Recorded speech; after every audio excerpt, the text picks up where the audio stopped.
ಓಂ ಶ್ರೀ ಗುರುಭ್ಯೋ ನಮಃ. ಹರಿ ಓಂ.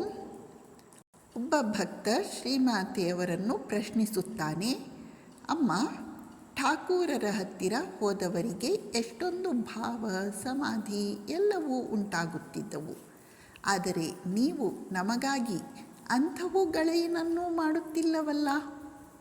ಶ್ರೀರಾಮಕೃಷ್ಣರ ಹತ್ರ ಹೋದರೆ ಅವರು ಸ್ಪರ್ಶ ಮಾತ್ರದಿಂದ, ಇಚ್ಛಾ ಮಾತ್ರದಿಂದ, ದೃಷ್ಟಿ ಮಾತ್ರದಿಂದ ಆಧ್ಯಾತ್ಮಿಕ ಭಾವ ಜಾಗೃತಿಯಾಗುವ ಹಾಗೆ ಮಾಡ್ತಿದ್ರು, ಸಮಾಧಿ ಲಭಿಸುವಂತೆ ಮಾಡ್ತಾಯಿದ್ರು.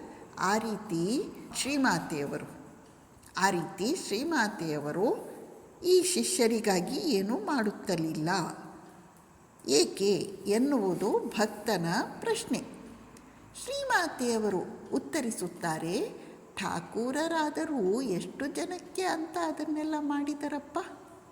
ಕೇವಲ ಬೆರಳೆಣಿಕೆಯಷ್ಟು.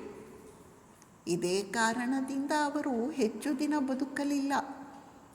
ನಾನು ಹಾಗೆ ಮಾಡಿದರೆ ಈ ಶರೀರ ಉಳಿದೀತೆ? ಎಷ್ಟೊಂದು ಜನ ಮಕ್ಕಳನ್ನು ನಾನು ನೋಡಿಕೊಳ್ಳಬೇಕಾಗಿದೆ. ಶ್ರೀಮಾತೆಯವರು ಹೇಳುತ್ತಿದ್ದಾರೆ, ಶ್ರೀರಾಮಕೃಷ್ಣರು ಆ ರೀತಿ ಸ್ಪರ್ಶ ಮಾತ್ರದಿಂದ ಇನ್ನೊಬ್ಬರಲ್ಲಿ ಆಧ್ಯಾತ್ಮಿಕ ಜಾಗೃತಿಯನ್ನು ಉಂಟು ಮಾಡಿದ್ದು ಕೆಲವು ವ್ಯಕ್ತಿಗಳಿಗೆ, ಅದು ಯೋಗ್ಯ ವ್ಯಕ್ತಿಗಳಿಗೆ. ಯಾರೆಂದರೆ ಅವರಿಗೆ ಅಲ್ಲ, ಎಲ್ಲರಿಗೂ ಅಲ್ಲ. ಮತ್ತು ಶ್ರೀರಾಮಕೃಷ್ಣರು ಆ ರೀತಿ ಮಾಡಿದ್ದರಿಂದ ಅವರ ಶರೀರ ಬೇಗ ಹೊರಟು ಹೋಗುವಂತಾಯಿತು. ಶ್ರೀಮಾತೆಯವರು ತಾಯಿ, ಅವರು ಅನೇಕ ಮಕ್ಕಳನ್ನು ನೋಡಿಕೊಳ್ಳಬೇಕಾಗಿದೆ.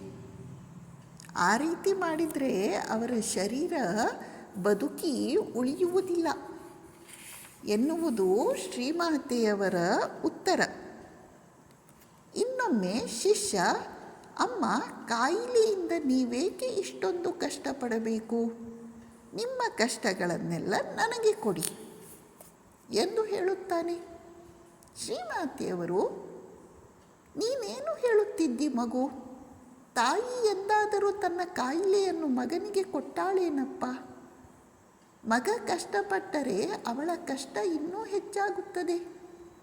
ಚಿಂತೆ ಮಾಡಬೇಡ, ನನ್ನ ಕಾಯಿಲೆ ಗುಣವಾಗುತ್ತದೆ. ಶ್ರೀಮಾತೆಯವರು ಎಲ್ಲ ಪಾಪಿತಾಪಿಗಳಿಗೆ, ದುಃಖಿಗಳಿಗೆ, ಸಂತಪ್ತರಿಗೆ ಮಂತ್ರದೀಕ್ಷೆ ಕೊಟ್ಟು ಅವರ ಎಲ್ಲ ಪಾಪಗಳನ್ನು ತಾವು ತೆಗೆದುಕೊಂಡಿದ್ದರಿಂದ ಬಹಳ ಕಷ್ಟಪಡಬೇಕಾಗಿ ಬಂತು. ಅವರಿಗೆ ಅನೇಕ ಕಾಯಿಲೆಗಳು ಬಂದವು. ಹಾಗಂತ ಈ ಶಿಷ್ಯ ಶ್ರೀಮಾತೆಯವರ ಮೇಲಿನ ಪರಮ ಪ್ರೇಮದಿಂದ ನಿಮ್ಮ ಕಾಯಿಲೆಯನ್ನು ನನಗೆ ಕೊಡಿ ಅಂತ ಕೇಳಿದರೆ ಶ್ರೀಮಾತೆಯವರು ಒಪ್ಪಿಗೆ ಕೊಡುವುದಿಲ್ಲ. ಇದು ತಾಯಿಯ ಗುಣ. ತಾಯಿಗೆ ಮಕ್ಕಳು ಕಷ್ಟಪಡುವುದನ್ನು ನೋಡಿದರೆ ಅದಕ್ಕಿಂತ ಹೆಚ್ಚು ಕಷ್ಟ ಆಗತ್ತೆ. ಆದ್ದರಿಂದ ಅವರೇ ಎಲ್ಲ ಮಕ್ಕಳಿಗಾಗಿ ಕಾಯಿಲೆ ಕಸಾಲೆಯನ್ನು ಅನುಭವಿಸುತ್ತಾರೆ.